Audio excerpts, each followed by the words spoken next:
আসসালামু আলাইকুম রহমতুল্লাহি অবরাকাতুহ। আলহামদুলিল্লাহ। সম্মানিত দিনী ভাই ও বোনেরা, আজকের এই গুরুত্বপূর্ণ ভিডিওটি যে যেখান থেকে দেখছেন এবং শুনছেন, সবাইকে আন্তরিক মোবারকবাদ। আজ আমি আপনাদেরকে শিখাতে চাই সূরাতুল ফাতিহা সহ 3 কুল পড়ে সুতায় ফু দিলে কি হয়। আবারও বলছি, আজকের আলোচনার বিষয়বস্তু হচ্ছে 3 কুল পড়ে সুতায় ফু দিলে কি হয়। বিস্তারিত জানার জন্য আর এই দামি আমলটা শিখে রাখার জন্য সম্পূর্ণ ভিডিওটি দেখার অনুরোধ থাকবে। আর প্রতিদিন ইসলামিক নতুন নতুন ভিডিও সবার আগে দেখতে, আপনার পর্যন্ত পৌঁছাতে আমাদের এই ছোট্ট চ্যানেলটি সাবস্ক্রাইব করার অনুরোধ থাকবে। সম্মানিত দিনী ভাই ও বোনেরা, যারা এই আমলটা করবেন, যারা এই আমলের মাধ্যমে চিকিৎসা তদবির করবেন, তারা অবশ্যই ভিডিওতে লাইক করবেন, কমেন্টস করবেন। চ্যানেলে নতুন দর্শক হয়ে থাকলে অবশ্যই চ্যানেলটি সাবস্ক্রাইব করে অনুমতি নিয়ে আমলটা শিখে রাখার চেষ্টা করবেন। আশা করি ইনশাআল্লাহ আপনাদের অনেক অনেক উপকার হবে। সম্মানিত দিনী ভাই ও বোনেরা, শুরুতেই আপনাদেরকে অনুরোধ করি, আপনারা অবশ্যই চেষ্টা করবেন একটু সময় ব্যয় করে আমলটা শিখে রাখার জন্য, কারণ এই আমলটা প্রত্যেকটা মানুষেরই উপকারে আসবেই ইনশাআল্লাহ। সম্মানিত দিনী ভাই ও বোনেরা, আমি সর্বপ্রথমই আপনাদেরকে এই আমলটা সঠিকভাবে শিখাতে চাই। এরপরে বলে দিব 3 কুল পড়ে সুতায় ফু দিলে কি হয়। প্রথমত কোনো কথা নেই, শুধুমাত্র আমি যা করব আমার দিকে একটু খেয়াল করে দেখবেন যে আমি কখন কি করছি। এরপরে আপনাদের সঙ্গে কথা বলবো ইনশাআল্লাহ। এই আমলটা শুরু করার আগে সর্বপ্রথম আমাদের কাজ হচ্ছে, অজু না থাকলে আমরা অবশ্যই অজু করে নিব। এরপরে পবিত্র অবস্থায় পবিত্র জায়গায় বসে আমলটা শুরু করব। প্রথমত প্রথমবারের মতো 3 বার ইস্তেগফার পাঠ করব, যেমন আস্তাগফিরুল্লাহ রাব্বি মিন কুল্লি যামবি ওয়া আতুবু ইলাইহি। আপনারা চাইলে যে কোনো তওবা ইস্তেগফার পড়তে পারবেন, কোনো সমস্যা নেই। এরপরে কষ্ট করে 3 বার দুরুদে ইব্রাহিম অথবা অন্য কোনো দুরূদ শরীফ পাঠ করে নেওয়ার চেষ্টা করবেন, যেমন সাল্লাল্লাহু আলাইহি ওয়াসাল্লাম। এরপরে বিসমিল্লাহ সহ সর্বপ্রথম আমাদেরকে সূরাতুল ফাতিহা এই নিয়মে পড়তে হবে। এখন থেকে আপনারা শুধু আমার দিকে চেয়ে থাকবেন, আমি কখন কিভাবে আমলটা করি, কি পড়ি, অথবা সুতায় কিভাবে ফু দেই, গিট দেই, এটা একটু খেয়াল করে দেখবেন। তাহলে আসুন আমলটা শুরু করি। 3 বার ইস্তিগফার, 3 বার দুরূদ শরীফ আমরা পাঠ করে নিয়েছি। শুধুমাত্র প্রথমবার আমাদেরকে এটা পড়ে নিতে হবে। এরপরে বিসমিল্লাহ সহ আমাদেরকে সূরাতুল ফাতিহা পড়া শুরু করতে হবে, যেমন বিসমিল্লাহির রহমানির রহিম আলহামদুলিল্লাহি রাব্বিল আলামিন আর রহমানির রহিম মালিকি ইয়াউমিদ্দিন ইয়াকা না'বুদু ওয়া ইয়াকা নাস্তাঈন ইহদিনাস সিরাতাল মুস্তাকিম সিরাতাল লাযীনা আন'আমতা আলাইহিম গায়রিল মাগদুবি আলাইহিম ওয়ালাদ-দাল্লিন। এরপরে বিসমিল্লাহ সহ সূরা ইখলাস পড়বেন, যেমন বিসমিল্লাহির রহমানির রহিম কুল হুয়াল্লাহু আহাদ আল্লাহুস সামাদ লাম ইয়ালিদ ওয়া লাম ইউলাদ ওয়া লাম ইয়াকুল লাহু কুফুয়ান আহাদ।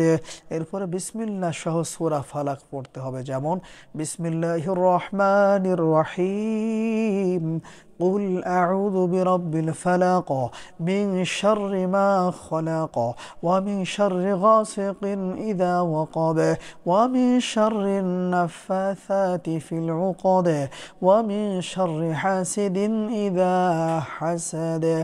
এরপরে বিসমিল্লাহ সহ সূরা নাস পড়তে হবে একবার, যেমন বিসমিল্লাহির রহমানির রহিম কুল আউযু বিরাব্বিন নাস মালিকিন নাস ইলাহিন নাস মিন শাররিল ওয়াসওয়াসিল খান্নাস আল্লাযী ইউওয়াসওয়িসু ফি সুদুরিন নাস মিনাল জিন্নাতি ওয়ান নাস।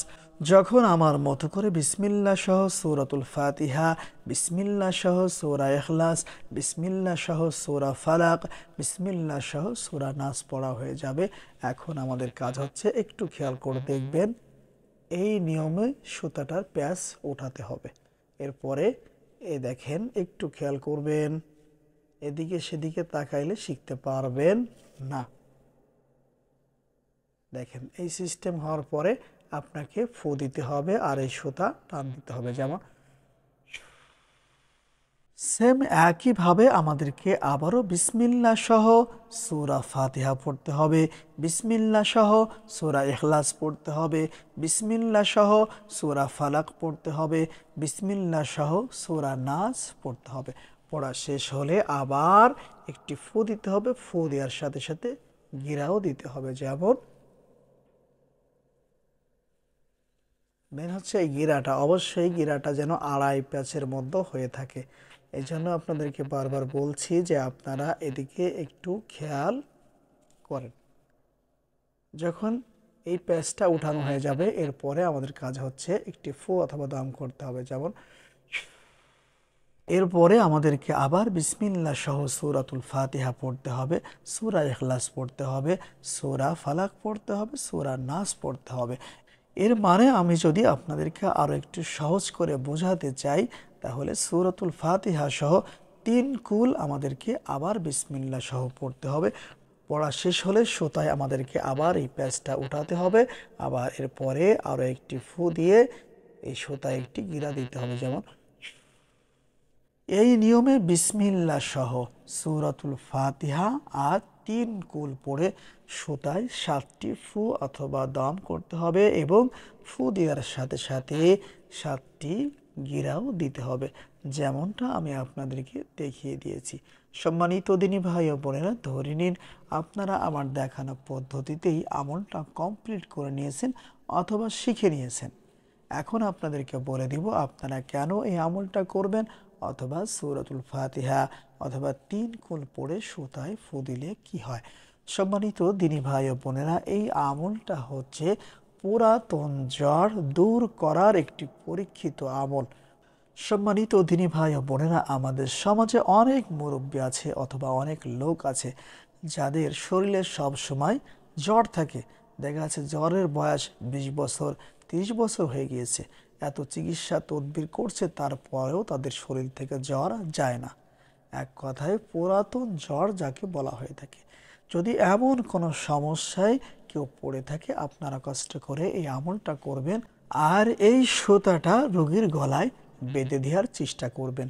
আশা করি ইনশাআল্লাহ আপনারা যদি সঠিকভাবে এই আমলটা করতে পারেন আল্লাহ সুবহানাহু ওয়া তাআলা অল্প দিনের মধ্যেই পুরাতন জ্বর দূর করে দিবেন ইনশাআল্লাহ। সম্মানিত দিনী ভাই ও বোনেরা, আজকের ভিডিওটি এ পর্যন্তই। ভিডিওটি আপনাদের কাছে ভালো লাগলে অবশ্যই ভিডিওতে লাইক করবেন, কমেন্টস করবেন। চ্যানেলে নতুন দর্শক হয়ে থাকলে অবশ্যই চ্যানেলটি সাবস্ক্রাইব করে অনুমতি নিয়ে আমলটা শিখে রাখার চেষ্টা করবেন। আশা করি ইনশাআল্লাহ আপনাদের অনেক অনেক উপকার হবে। আসসালামু আলাইকুম ওয়া রাহমাতুল্লাহ।